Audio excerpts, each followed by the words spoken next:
Good afternoon students. आज का topic है हमारा न्यूक्लियस, जो सेल का एक पार्ट है। न्यूक्लियस क्या है? सेल की जो न्यूक्लियर मेम्ब्रेन होती है, उसका जो स्ट्रक्चर होता है वो कंटेन करता है सेल की हेरिडिटरी इंफॉर्मेशन को और कंट्रोल करता है सेल की ग्रोथ को और उसकी रिप्रोडक्शन को। सेकेंड है, जो ह्यूमन सेल होता है वो उसमें ओनली न्यूक्लियस होता है। जो न्यूक्लियस होता है वो अलग होता है रेस्ट ऑफ द सेल से। नेक्स्ट है कि जो न्यूक्लियस रेगुलेट करता है जीन्स की इंटीग्रिटी को, जीन्स के एक्सप्रेशन को रेगुलेट करता है, इसलिए हम इसको बोलते हैं control centre of a cell. जो स्ट्रक्चर होता है न्यूक्लियस का वो जुड़ा होता है न्यूक्लियर मेम्ब्रेन के साथ, न्यूक्लियोप्लाज्म के साथ, क्रोमोसोम्स के साथ और न्यूक्लियोसिस के साथ। अब सबसे पहले है न्यूक्लियर मेम्ब्रेन। न्यूक्लियर मेम्ब्रेन एक डबल लेयर स्ट्रक्चर होता है जो इनक्लोज करता है न्यूक्लियस के कंटेंट को। जो इसकी आउटर लेयर होती है वो जुड़ी होती है एंडोप्लाज्मिक रेटिकुलम के साथ। अब नेक्स्ट है न्यूक्लियर एनवलप कंसिस्ट करता है फॉस्फोलिपिड्स को और ये लिपिड बाइलेयर को फॉर्म करता है, बनाता है। जो न्यूक्लियर एनवेलप है वो हेल्प करता है मेंटेन करने में न्यूक्लियस की स्पेस शेप को। नेक्स्ट रेगुलेट करता है, असिस्ट करता है न्यूक्लियस के फ्लो को, सेल के अंदर जाने में न्यूक्लियर पोर्स को और सेल न्यूक्लियस के थ्रू बाहर आने में। जो न्यूक्लियर पोर्स होते हैं वो एक्सचेंज, एक ऐसी साइट है जहाँ पे लार्ज मॉलिक्यूल्स एक्सचेंज करते होते हैं, जैसे आरएनए हो गया और प्रोटीन्स हो गए और कुछ मॉलिक्यूल्स हो गए और साइटोप्लाज्म। अब नेक्स्ट टॉपिक आता है न्यूक्लियोप्लाज्मा। जो न्यूक्लियोप्लाज्मा है वो एक जेलेटिनियस सब्सटेंस है जो न्यूक्लियर एनवेलप में पाया जाता है। जेली लाइक सब्सटेंस है जो न्यूक्लियर एनवेलप में पाया जाता है। सेमी यूकेस मटेरियल होता है जो सिमिलर होता है साइटोप्लाज्म की तरह। ये बना होता है डिसॉल्व सॉल्ट के साथ, एंजाइम्स के साथ और ऑर्गेनिक मॉलिक्यूल्स के साथ। जो न्यूक्लियोसिस होते हैं, जो क्रोमोसोम्स होते हैं, वो न्यूक्लियोप्लाज्म के सराउंडिंग में पाए जाते हैं, जो क्यूशन का फंक्शन करते हैं, प्रोटेक्ट करते हैं ये उसके कंटेंट को, न्यूक्लियस के कंटेंट को हमेशा प्रोटेक्ट करके रखते हैं। जो न्यूक्लियोप्लाज्मा है वो सपोर्ट करता है न्यूक्लियस को, हेल्प करता है उसकी शेप को मेंटेन करने में और मीडियम मटेरियल को सच वो जो एंजाइम्स होते हैं, न्यूक्लियोटाइड्स होते हैं, आरएनए और डीएनए, उनकी सब यूनिट्स को ट्रांसपोर्ट करने में भी हेल्प करता है। थ्रू द न्यूक्लियस के थ्रू ही ये सब होता है। सब्सटेंस जो एक्सचेंज करते हैं साइटोप्लाज्मा और न्यूक्लियोप्लाज्मा में वो न्यूक्लियर पोर्स के थ्रू ही एक्सचेंज होते हैं। ये डायग्राम है, ये इसका जो स्ट्रक्चर होता है इसको हम डीएनए बोलते हैं। ये न्यूक्लियर एनवेलप होता है, ये न्यूक्लियर पोर्स हैं जो हेल्प करते हैं एक्सचेंज करने में साइटोप्लाज्मा और न्यूक्लियोप्लाज्म को। फिर ये क्रोमोसेंटर्स होते हैं और ये न्यूक्लियोसिस होता है। नेक्स्ट टॉपिक है सेल डिवीजन। सेल जब डैमेज हो जाते हैं, जब उनमें कोई डिजीज हो जाती है, तो उस प्लेस पे जो सेल डिवीजन होती है वो ऑकर होती है जब हमारे टिश्यूज की ग्रोथ होती है उसके दौरान।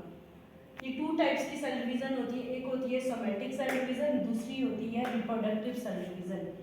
ठीक है, जो सोमैटिक सेल डिवीजन है वो रिप्लेस करती है डेड और इंजर्ड सेल को। जो सोमैटिक सेल डिवीजन है वो बदलती है जो डेड और इंजर्ड सेल्स होते हैं उनको, और उसमें जो टिश्यूज होते हैं उनमें न्यू सेल्स को ऐड ऑन करती है, उसकी ग्रोथ को ऐड ऑन करती है। अब जो रिप्रोडक्टिव सेल डिवीजन है वो एक ऐसा मैकेनिज्म है जो गैमेट्स को प्रोड्यूस करेगा, जैसे स्पर्म्स हो गया और ओसाइट्स होगी।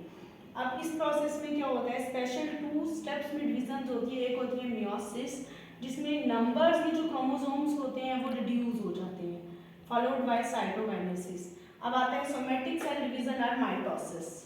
एक होता है मियोसिस, एक होता है माइटोसिस। माइटोसिस में क्या होता है, जो सेल साइकिल होता है वो सीक्वेंस में चलता है। सोमैटिक सेल्स में वो डुप्लीकेट हो जाता है, कंटेंट को डुप्लीकेट करता है और डिवाइड कर देता है 2 में। लेकिन इसमें जो ह्यूमन सेल्स के गैमेट्स होते हैं वो कभी भी 23 पेयर्स ऑफ क्रोमोसोम्स में नहीं होते हैं। 2 क्रोमोसोम जो होते हैं ईच पेयर के, 1 ओरिजिनली ड्राइव करता है, एक मदर से मिलता है हमें और 1 मिलेगा अदर फादर से। एक मदर से मिलेगा और अदर जो होगा वो फादर से मिलेगा, इसलिए हम उसको बोलते हैं होमोलोगस क्रोमोसोम्स। अब नेक्स्ट इसके कुछ फेसेस हैं। सबसे पहले आता है इंटरफेस। इंटरफेस में क्या होता है, इंटरफेस के दौरान जो डीएनए है वो खुद ब खुद रेप्लिकेट हो जाता है और उसमें वो क्या करता है, एडिशनल ऑर्गेनेल्स को प्रोड्यूस करता है। और cytotoxic interface consist of 3 phase. इसके अंदर कितने फेज आते हैं, 3 फेज। एक आता है G1, S एंड G2। सबसे पहले है G1 फेज। जो G1 फेज है वो मियोटिक फेज और S फेज के बीच वाला पार्ट होता है, इंटरवल होता है मियोटिक फेज और S फेज का। ये फेज क्या करता है, ये सेल्स को ग्रो करता है साइज में और वॉल्यूम में। एक्चुअली ये लॉन्गेस्ट फेज होता है जो वेरिएबल लेंथ में पाया जाता है।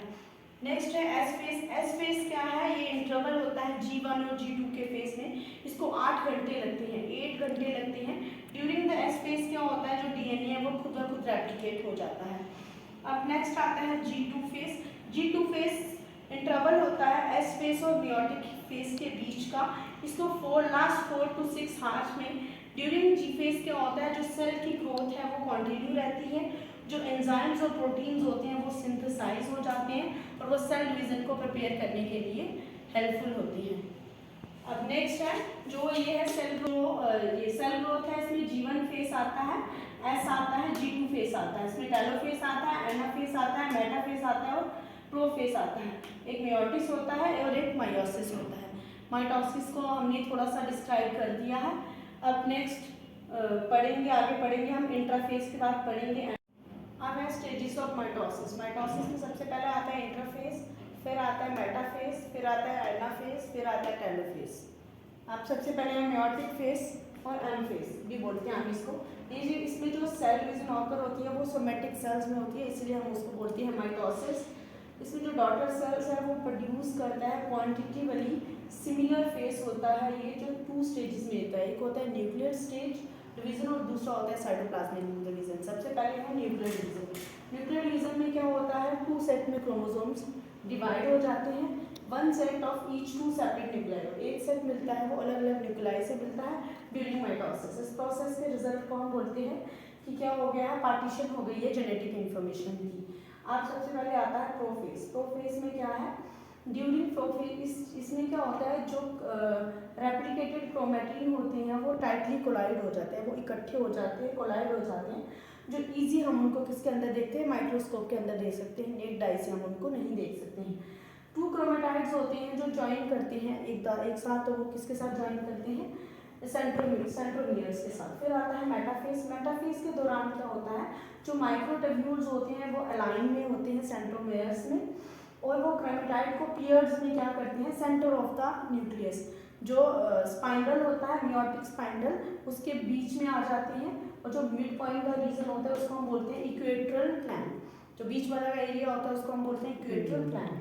फिर आता है एनाफेस। एनाफेस में क्या होता है, जो सेंट्रोमियर्स होते हैं वो अलग अलग हो जाते हैं, one of each pair of sister, हर एक का एक एक पेयर बन जाता है सिस्टर क्रोमेटाइड का, वो माइग्रेट करते हैं एंड ऑफ द स्पाइंडल में, और जो माइक्रोट्यूब्यूल्स हैं वो फॉर्म करते हैं मियोटिक स्पाइंडल को। अब वो शॉर्ट हो जाता है। फिर आता है टेलोफेस। टेलोफेस में क्या होता है, जो मियोटिक स्पाइंडल है वो डिसअपियर हो जाएंगे, वो वहाँ पे ख़त्म ही हो जाएंगे और वो अनकॉइल हो जाते हैं, उसमें कॉइलिंग नहीं रहती है, न्यूक्लियर एनवेलप होता है वो के साथ जुड़ जाते हैं। फाइनल स्टेज होती है ये माइटोसिस की, टेलीफेस बिगन हो रहा है आफ्टर क्रोमोसोमल मूवमेंट स्टॉप हो जाती है इसमें, और जो आइडेंटिकल सेट ऑफ क्रोमोसोम्स जो होते हैं वो ऑपोजिट पोल की तरफ चले जाते हैं, वो अनकॉइल हो जाते हैं, वो रिवर्ट हो जाते हैं थ्रेड लाइक क्रोमेटिन फॉर्म में। जैसे ये डायग्राम है, इसमें पहले 2 सेट्स ऑफ क्रोमोसोम्स थे, बाद में जब मेटाफेस आया तो ये 4 सेट्स बन गए, ठीक है, 2 क्रोमोसोम्स में 2 सेट बन गए, उसके बाद ये 4 सेट्स बन गए, एनाफेज में ये पोल की तरफ जा रहे थे दोनों, फिर ये दोनों अलग अलग हो गए और लास्ट में ये दोनों डॉटर सेल्स बन गए। डिवीजन जिसको हम साइटोकाइनेसिस बोलते हैं, ये डिवीजन तब होती है जब पेरेंट सेल साइटोप्लाज्म और ऑर्गेनेल्स में 2 डॉटर सेल्स में डिवाइड हो जाते हैं, उसको हम बोलते हैं साइटोकाइनेसिस। इस प्रोसेस स्टार्ट होती है अर्ली टेलोफेज से और लेट एनाफेज से। कब, जब फॉर्मेशन होगी, क्लीवेज जब नैरो हो जाएगा उस स्लाइटली वो आइडेंटिफाई करेगा प्लाज्मा मेम्ब्रेन को।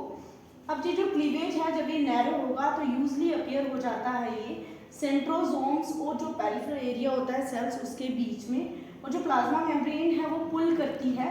जैसे ही एसिटिन और मायोसिन फिलामेंट की कॉन्ट्रैक्शन होगी उसी तरह ये क्या करेगी, उसी टाइम क्या होगा, जो सेल मेम्ब्रेन है वो उसको अंदर की तरफ पुल करेगी कॉन्ट्रैक्शन से। जब साइटोकाइनेसिस कंप्लीट होती है तो सेल एंटर करता है इंटरफेस के अंदर। Thank you very much.